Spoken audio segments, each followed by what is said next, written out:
Apologies in advance because I spent 6 hours yesterday filming myself for work, and when I tell you that I'm so ridiculously aware of every single one of my mannerisms and it's driving me insane, and I'm trying not to have to think about it all the time, but I'm just like, oh my gosh, I did that again. Hey, what's up? This is a little bit of a different video today, as you can tell by the fact that I have my glasses on. It's getting serious. I don't know what it is about me, but I cannot for my life watch an hour-and-a-half film that's like very entertaining. For some reason, I can watch an 8-hour video essay by a random stranger on the internet with like zero production experience, and it just entertains me so much. It's all I do. I literally even got YouTube Premium this week so I could listen to video essays on my way to work. I just think it's so cool that like random people on the internet are just sharing their area of expertise and knowledge with each other. And I also have an area of expertise, and that's teen dramas, most specifically 2010s teen dramas. Now, I'm not gonna sit here and tell you all about the gazillion Serena van der Woodsons. I gotta go. Or the insane Machiavellicness of Alison De Laurentiis. Like, that girl should have been locked up from the first episode. I know she was missing, but that girl should have been locked up. You've probably seen the Mike's videos. I'm not gonna exhaust it. You know what I will do? Go a step nicher. Today we're not only talking about 2010s teen dramas, we're talking about MTV teen dramas of the 2010s. Ladies and gentlemen, rock and roll. The year was 1981, the time 12:01 Eastern. A little man with a little flag walked onto the moon and history was made. I would go as far as to say that this kickstarted probably some of the best pop culture moments of pop culture history, I think. I think the history of MTV is widely known at this point, but throughout the 80s, it basically just focused on music, playing different music videos, and kind of kickstarting a lot of people's careers. Because there obviously wasn't internet at the time, a lot of the media and the trends that came from pop culture were spread through TV. Things like dances that now you'd find on TikTok, back then you used to find on MTV. I feel like this is pretty common knowledge, but I did check my age demographic on YouTube, and a lot of you are like 10, so yeah, people didn't used to have internet. Let that blow your mind. Decades later, in 1995, history was made again when MTV decided to take a little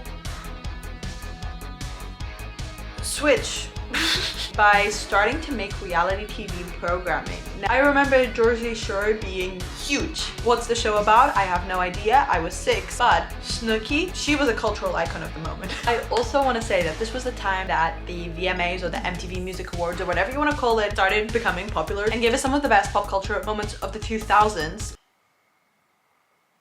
Culture. The reality TV show craze kind of faded out towards the late 2000s. It started becoming apparent to MTV that they had to switch it up again because, as I've always said, media conglomerates gotta conglomerate. I don't know whose idea it was to start scripted dramas. I, however, owe them my life. Just before I go into these scripted dramas, just to update in the timeline of things, these scripted dramas have kind of stopped scripting. I think MTV did realize that their specific niche was reality TV, and they've gone back to that. But personally for me, and I know that their whole demographic can't be based on me, but I would just like them to bring it back, please. Just like one show, or just please, just like, let's start by addressing its primary expert. If the name Jeff Davis keeps you up at night, you're not the only one. I swear this man was put on this earth with one simple mission, and that was to ruin the lives of thousands of teenage girls. Teen Wolf was pitched to MTV in 2009 by Jeff Davis, the showrunner of the show. It was a remake of the 1985 Michael J. Fox film of the same name, except it really wasn't. I think the only thing that those two have in common is the fact that it's about a teenage boy who got bitten and now is a teenage wolf. But raise your hand if you're not a teenage boy who was bitten by a wolf and are now a werewolf. Yeah? Notice how nobody is raising their hand?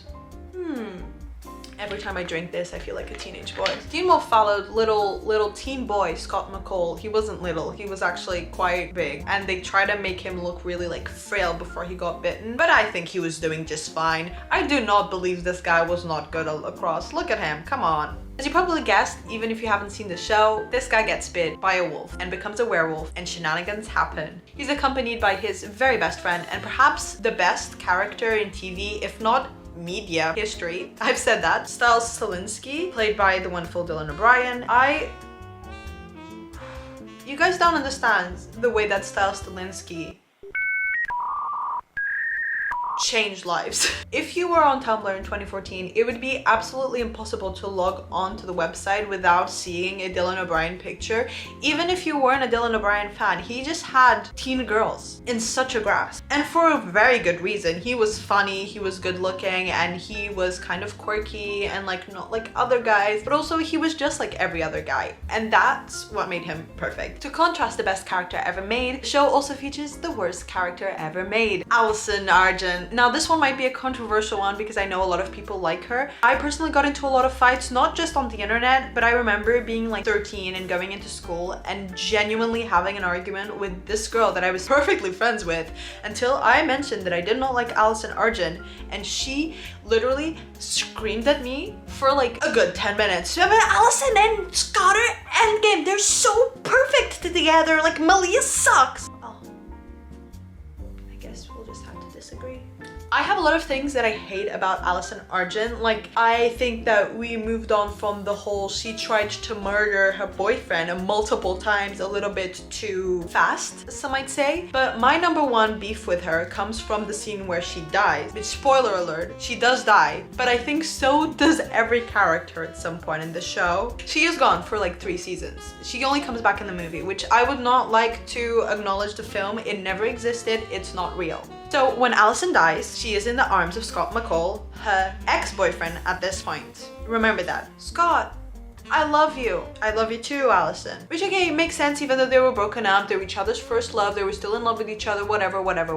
But personally, my bone to pick with this was that Mr. Isaac Leahy, aka one of my favorite characters, which, side note, one time I saw Daniel Sherman, who plays this character in King's Cross St. Pancras. He was wearing an Arsenal shirt, and that kind of made me stop liking him because Arsenal. So this man is currently dating Alison. He is sad, not even a meter from Scott and Alison as they say this. He is dating Alison. He is her boyfriend, and she is telling another man with her dying breath that she loves him and not her boyfriend.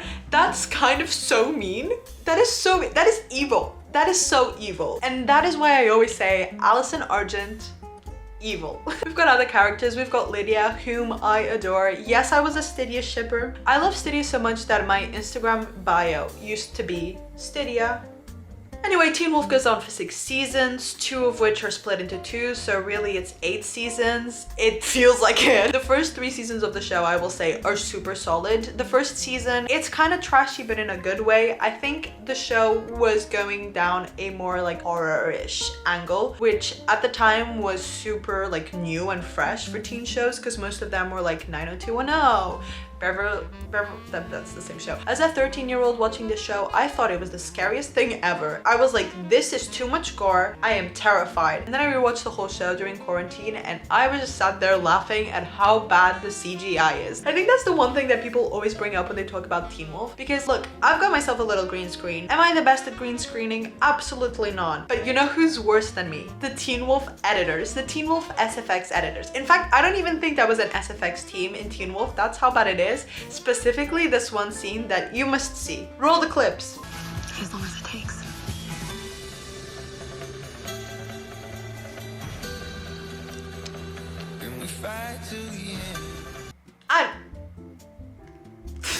I think Teen Wolf was a little bit more universal. It was a little bit less like, oh, we gotta go to school and do our SATs because we won't get into college. And a little bit more like, oh, I'm a lizard. I can't believe that was an actual storyline. Whilst this wasn't supposed to be a ranking video, I would like to change it now because it's my channel and I do what I want. I'm gonna give this show an 8 out of 10 purely because it's a classic in my humble abode of opinion. It was huge with teens, girls, lesbians, the mentally ill, and the very sad. I give it -2 points for the character of Alison Argent and also the whole of Jeff Davis' involvement in the show, because if I hear one more thing about Teen Wolf's queerbaiting, I will go insane. It was all that Tumblr talked about back in the day, and I sincerely do not care. So 8 out of 10, let's move on. Let's call it an addition to the franchise. MTV decided to add to the franchise of Scream. Now, at the time that I was watching the show, I had never watched a Scream film. I now have the wonderful pleasure of calling myself a Scream fan, a Scream fanatic, a screamer, some might say. I now feel a little bit more informed about the franchise, but I think my opinion of the show remains the same, which is it's not very good. I think the first 2 seasons are very much following the Scream formula. I think the fact that it's a show really does not work in its favor, because the reason why Scream works so well, specifically the first one, the reason why it works is the pacing of the film is literally perfect. It starts off with like a cold open, like you're thrown right into the scene. What's going on? Well, I think there's a killer on the loose. Oh, there's a killer on the loose? We should go find it. We should split up. Because in horror films, everybody always splits off and then they die. Oh, you're right. Well, if this is a horror film, who will die first? And then they throw you into the killings one by one, and there's the little plot twist, and that works because it's like an hour and a half, maybe 2 hours, and you're entertained for that. The show, however, does not do that. I think it does start off with the whole like cold open. Oh my gosh, we're in a horror film, what are the conventions? And then it takes a gazillion episodes to get to the last episode where they do the big reveal of who was Ghostface all along, and it just kind of does not pay off because you have so long to think about who's the killer, oh, that person was there, so it must be that person, that when you get to the end, you're like, yeah.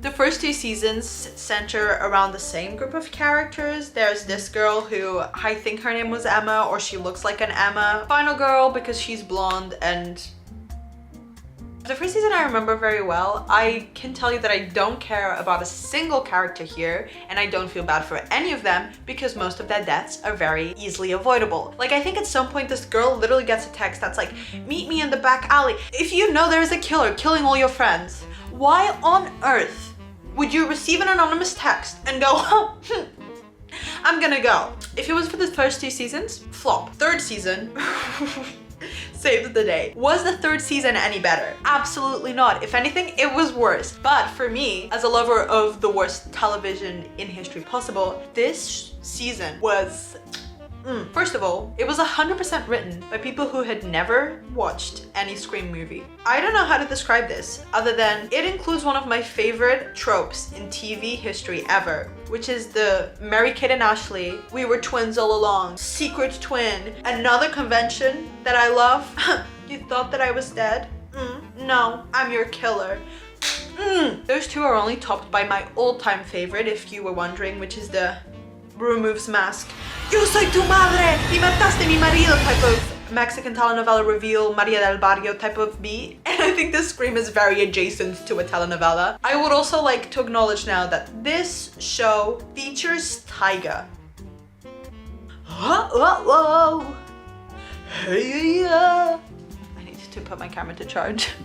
Also featured Tyler Posey. I think I started watching the show because another moment in culture that I think only I remember, there was a promo for the MTV teen dramas horror type of thing with the Teen Wolf cast, the Scream cast, and another cast which I have forgotten and were not relevant clearly because I did not feel enticed to watch their show, where they were all like partying and it looked so cool, and so I watched Scream. And also because I knew that Tyler Posey was in it and I was a Tyler Posey fan first and foremost. He did tweet me one time. So I was basically part of the MTV cinematic universe. I'm gonna give this show a 3 out of 10. 1, it's still the Scream franchise. 2, Tyga's in it. And 3, the twins! The next show, boy, are you in for a treat. I have mentioned this a few times throughout the video, but my all-time favorite thing in TV is just like super camp. They know they're camp. They're not gonna take themselves seriously. They're actually gonna be insane and unhinged type of TV shows. And there are two TV shows that I have ever watched in my life that have managed to do this perfectly. First one is Insatiable. The second one is MTV's Faking It. I do not know how to describe this show. I can tell you the plot of the show, and I will. Open scene, we're in Austin, Texas. The 2 protagonists, some teen girls that go to a school that's super liberal and progressive. In fact, it's so liberal and progressive that you gotta be uncool and a loser to really fit in. 2 best friends, Karma and Amy. The show literally starts with Karma walking to school with a little stick and some sunglasses, pretending to be blind so that she can be cool. Now this literally happens in the first minute of the show. Let me cook. That clearly doesn't work because she's not blind, so she's trying to concoct another plan of how to become popular so that she can get with her crush, Greg Sulkin. Now, he does have a name. His character is called Liam Booker. I, however, will refuse to see this man as any character because that is Greg Sulkin to me. Now, I personally hate the character of Karma, but I relate to her for two specific reasons. One of which, she's Portuguese, and second of which, she's in love with Greg Sulkin. Same girl. Same. While she sat with Amy trying to figure out how to become popular, Shane, who sucks as a character, God, I hate this man. He looks at them and he goes, you know what they are? A pair of teen lesbians. They're dating, they're a couple, we gotta make them cool. And so he does, and they just go along with it because Karma wants to be popular, and so they get popular. Again, this is just the first half of the first episode. Now there's this character, Lauren. She is absolutely my favorite character in TV. She is just so cool. I do not know how to describe her other than she's like a young Republican, Donald Trump loving, except Donald Trump's not a thing yet. She speaks really nasally. She's like, y'all are too woke and we gotta bring back classical American values like ying. I don't know what Americans do, but I assume that's what Republicans want. Make America yee again. Just so iconic, and I genuinely want to say, as much as she's a very funny character, her actual storyline on the show is kind of really incredible and just really beyond what the era of TV, honestly still TV now, is doing. I don't want to spoil it because I genuinely need to urge everybody to watch the show. It's so funny. Anyway, little Miss Yee over here, she's stepsisters with Amy, and she's like, y'all aren't dating. That just sounded like she's Mickey Mouse. She's like, you guys aren't dating, you're lying, I'm gonna expose you to the whole school. And she does, and Amy goes, no, we're dating. And she kisses Karma. The whole school is like, there's confetti. Karma's like, haha, way to sell it. Amy's like, ha, yeah. Amy is in love with Karma, and that's the first episode of the show.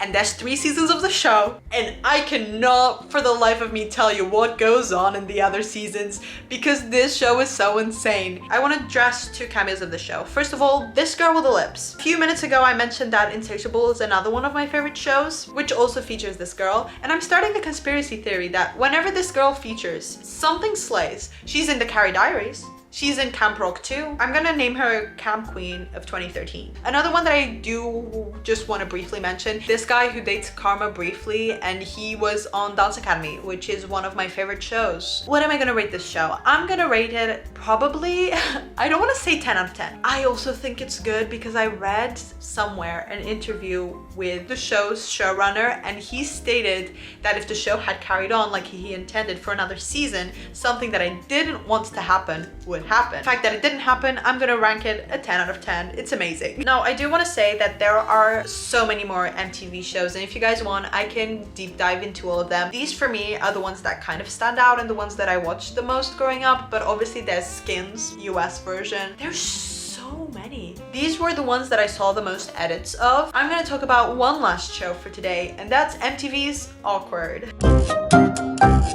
Awkward was probably like MTV's poster show. It's also a comedy. I think it's very similar in tone to Faking It, except that it is not good. I know everybody in The Cousin was obsessed with the show at the time, but for me, it just kind of is boring. The show has 5 seasons. It follows Jenna Hamilton. My name's Jenna Hamilton. You know, my name's Jenna Hamilton. And there's so many things I cannot do because I'm a loser and I am awkward. The whole plot of the show is that this girl Jenna is awkward. That's it. That's the show. All her friends suck. All her boyfriends suck. Everybody around her sucks. Basically, the plot of the show is there's this girl called Jenna, and she has a blog, and one day she receives a little hate letter while she's taking some paracetamol or something, some painkillers, and she trips and all of it falls and she hits her head and her hairdryer falls onto the bathtub and the letter is on the floor, so it looks like she was trying to unalive herself, and she's like, no guys, I wasn't, like, you have to believe me, and everybody's like, we feel so sorry for you. So she's got a little cast with her arm, and that's like her thing. She walks around, she's like this, and everybody at school knows her now as the girl who tried to unalive herself, which is so embarrassing. Oh my god. That's like the kickstart of the show, and then there's a whole drama between her and this guy from Good's Trouble. There's this girl, she's the popular mean girl. Sure. suspension of disbelief, I guess. She has some zingers though. She has some funny lines, which I will give it to her. I think out of everybody, she is my favorite character. I have not watched all 5 seasons, I will be very honest with you, but so far she's my favorite character. There's this girl, she's Jenna's friend. She sucks. Oh my god, does this girl suck. She's so annoying. And when I say annoying, I mean like racist. There's not a single character in this show that I'm like, I'm rooting for you, buddy. I just don't like any of them. And that is the show's biggest issue. I'm gonna rank the show like a 4 out of 10. I don't want to watch it. I watched it because people were talking about it. And usually when people talk about something, it's good. But in this case, the people were wrong. In the case of The People vs. Matilde, was the show worth the hype? No. Cheers. Go away. Fun fact, if you stayed this far into the video, that is actually not a green screen. It's a green bed sheet taped over my Beautiful Boy Timothée Chalamet poster that I got from the Beautiful Boy premiere that I went to in like 2018. So everybody say thank you, Timothée Chalamet. So I hope you enjoyed this video. I wanted to do like a little dive, not a deep dive, we're not ready for that yet, but a little dive into the world of camp, insane TV that was MTV's brief stint into 2010s teen drama genre. Have you watched any MTV scripted drama shows? Let me know. I want to know if there's any that I've missed that are worth watching. And if you enjoyed this video, I know it's a little bit different from what I usually do, but I don't know, it's my channel and I do what I want. I'm gonna take off my glasses and I'm gonna go back to my editing chair. Thank you so much for watching. I love you. Like this video so I can buy the rights to Teen Wolf and produce a Teen Wolf movie myself. That doesn't have anything to do with this monstrosity. Thank you so much. Okay, bye. Love you.